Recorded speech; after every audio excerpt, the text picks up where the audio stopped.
Agora você ouve uma palavra de vida com o pastor Érico Rodolfo Bussinger.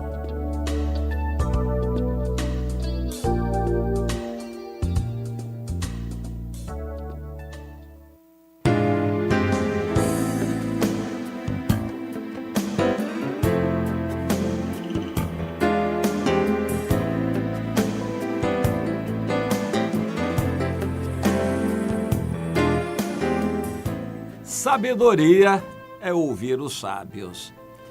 Deus nos ensina a importância da sabedoria, a ciência da vida, saber viver. Sabedoria é a ciência da vida, não é inteligência, não é conhecimento, não é cultura. A sabedoria é a ciência da vida. E como é que a gente aprende a sabedoria?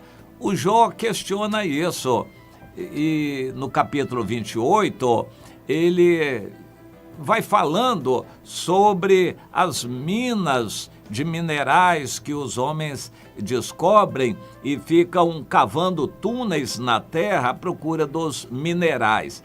Eu visitei em Minas Gerais uma mina de ouro chamada mina de Morro Velho, em Nova Lima, perto de Belo Horizonte.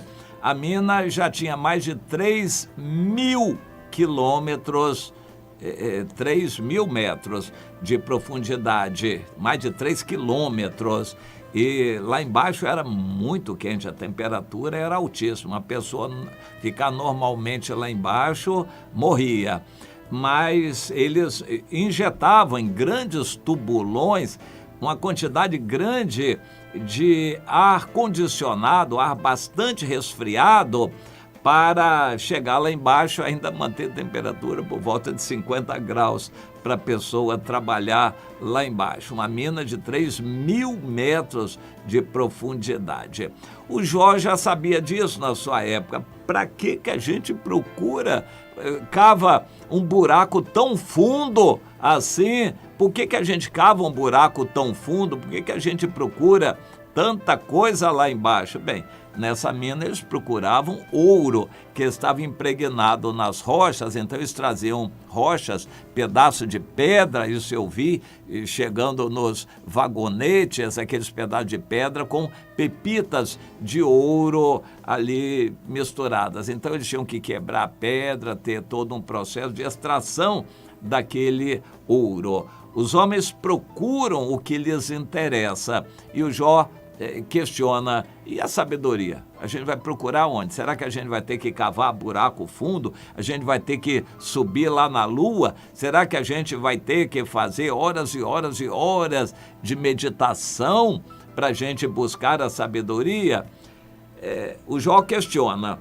O Salomão responde em Provérbios no capítulo 4, e Deus nos dá a receita melhor lá no livro de Tiago. O Salomão, no capítulo 4 de Provérbios, recomenda: ouvi, filhos, a instrução do pai, e estai atentos para conheceres o entendimento, porque eu vos dou boa doutrina, não deixeis o meu ensino. Quando eu era filho, em companhia do meu pai, Davi, tenro e único diante da minha mãe, Batseba. Depois a Batseba teve outros filhos, mas no início Salomão era único. Então ele, meu pai, me ensinava e me dizia: retenha o teu coração as minhas palavras, guarda os meus mandamentos e vive. Adquire a sabedoria. Não te esqueça das palavras da minha boca, nem delas te apartes. Não desampares a sabedoria e ela te guardará. Ama a sabedoria e ela te protegerá. O princípio da sabedoria é: adquire a sabedoria. Bem, e a seguir ele medita sobre o uso da sabedoria na escolha dos caminhos. O caminho do mal é um caminho que vai dar em escuridão, condenação e consequências horríveis. O caminho dos justos é um caminho gradativo, Nada vai acontecer assim de repente na vida dos justos, mas gradativamente tudo vai ficando claro como a alva que vai brilhando mais e mais até ser dia perfeito. Pois é, a recomendação do Salomão é: ande com os sábios e você será sábio. Procure ouvir a sabedoria do seu pai, os conselhos da sua mãe. E nós trazemos isso para o lado espiritual. A sabedoria é ser discípulo. Você não queira ser um crente autônomo, independente, que faz as coisas pela sua própria cabeça. Se acostume a ouvir conselhos, a pedir direção e pedir a bênção de Deus. Tudo isso você encontra em quem é líder, mais experiente, que aprendeu antes de você e que, portanto, tem sabedoria para ensinar a você. A sabedoria cristã é ser discípulo. Eu fui criado num lar evangélico tradicional e eu me lembro dos maus exemplos, das pessoas que nunca cresceram espiritualmente, pessoas que tiveram a religião apenas como uma formalidade, uma educação que receberam, mas isso não as fez serem discípulas, dependentes, submissas, ouvindo conselhos, dando relatório da sua vida. Isso é fundamental, é muito importante. Eu fui considerado um bom aluno, por modéstia, excelente, dos melhores sempre, em todo lugar. Eu tinha uma coisa comigo que era a seguinte: se o professor está ali, ele tem o que dar, e eu vou extrair dele o máximo que eu puder. Para começar, vou me assentar na frente, o quanto eu puder, mais na frente. Vou ficar perto do professor e vou perguntar tudo. Quando eu tiver dúvida, eu não vou levar uma dúvida para casa, eu vou tirar a dúvida com o professor, ele está ali para isto. Aliás, todo professor gosta disto. E eu vou perguntar, e vou perguntar mesmo. E perguntava toda dúvida. Eu procurava esclarecer os assuntos na aula. Não saía da aula com dúvida, eu aprendia. Eu queria aprender o que foi ensinado na aula. E algumas vezes vinha uma dúvida não sobre o assunto, mas sobre o geral do assunto. Então eu também perguntava ao professor, dava um relatório. Professor, me permite dizer isso aqui. Eu estou entendendo que é isso e aquilo, isso funciona assim, é assado, é assim? Algumas vezes o professor dizia: é isso mesmo, tá tudo bem. Às vezes ele dizia: não é bem assim, neste caso era assado, isso e aquilo, e corrigia. Então eu usava o professor para pedir que tirasse minhas dúvidas, eu usava o professor para eu dar o relatório para ele do que eu tinha aprendido, para ele conferir se era aquilo mesmo. Bem, o resultado disso é que eu praticamente nem precisava estudar em casa, eu matava os assuntos ali na aula, depois que eu aprendia.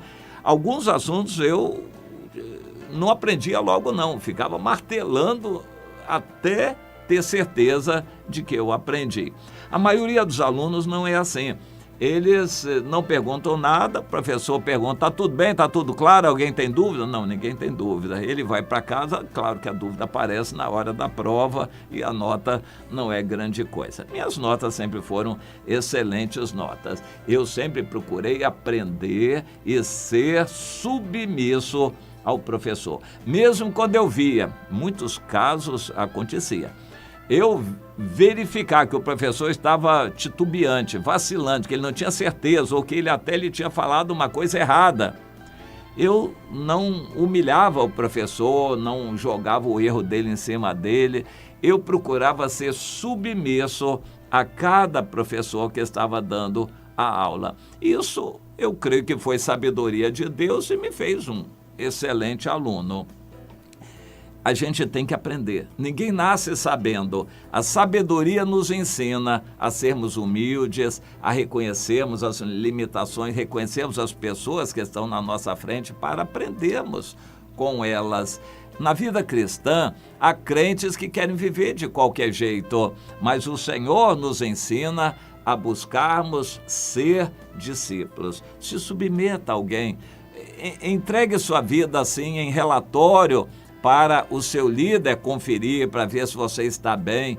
Procure estar com o seu líder uma vez por semana para contar aquilo que está acontecendo com você, para ele poder ajudar você espiritualmente. Não procure esconder nada, conte a verdade, confesse os pecados para que o seu líder, a sua líder, possa ajudar você. Isto é sabedoria. Bem, quando nós estamos no Senhor, nós recebemos o Espírito Santo para morar em nós como penhor, garantia da nossa salvação. O Espírito Santo nos faz sábios também. E lá em Tiago 1,12, se alguém precisa de sabedoria, peça a Deus, que a todos dá liberalmente, nada lhes impropera e ser-lhe-á concedida. Deus quer nos dar sabedoria, mas a gente tem que ser humilde para pedir essa sabedoria. Essa sabedoria vem de Deus, é Deus quem nos dá essa sabedoria. O versículo 5, Tiago 1,5, se alguém precisa de sabedoria, peça a Deus. Deus, através do Espírito Santo que há em nós, tem todo o prazer em nos dar a sabedoria, mas você tem que querer. Quando Salomão teve aquele sonho, Deus apareceu para ele no sonho, perguntando o que ele queria. Ele pediu sabedoria e Deus gostou do pedido e disse, junto com a sabedoria você vai ter tudo. Meu irmão, peça a Deus sabedoria, busque essa sabedoria, confira essa sabedoria com seu líder, a sua líder. A sabedoria recomenda você ser discípulo, você ter um líder, uma líder. A sabedoria nunca vai dizer para você ser um crente autoritário, solitário, independente, autônomo, que anda segundo o seu nariz. A sabedoria nos ensina que quanto mais a gente sabe, mais a gente sabe que não sabe. A enciclopédia da ignorância é sempre muito maior do que a enciclopédia do conhecimento. Quanto mais sábio for, mais humilde vai ser. Quanto mais você aprender, mais você sabe que não sabe, que precisa aprender. Uma criança, provavelmente era mineira, foi à praia e toda feliz da vida provou a água do mar, que era salgada, e ela, então, feliz da vida, que coisa boa, agora eu já posso dizer que eu conheço o mar. Do lado tinha um pescador velho, experiente, que comentou, pois é, minha filha, eu nasci aqui no mar, já estou velho há muitos anos, eu estou aqui e eu ainda não conheço o mar. Claro que a conotação da palavra era diferente. A menina tomou conhecimento, era a alegria dela, conhecer o mar e ver se a água era realmente salgada. O velho falava de um conhecimento profundo, a vida inteira ali no mar, e ele não conhecia o mar. A sabedoria mostra o quão limitados nós somos e o quanto precisamos de ajuda. Quando você tem um líder, isso é sabedoria. Quando você não tem um líder, é falta de sabedoria e um convite grande a errar. Quando você está debaixo de autoridade, dá relatório da sua vida, tem um líder, busca conselho do seu líder, da sua líder, isso ajuda você a ser sábio, a ser sábia e errar menos e ser feliz por causa disso. Aprenda o caminho da sabedoria, que para Deus é tão importante, e Ele deixa na Bíblia para nós como recomendação. Procure ser sábio, procure ser sábia, minha irmã.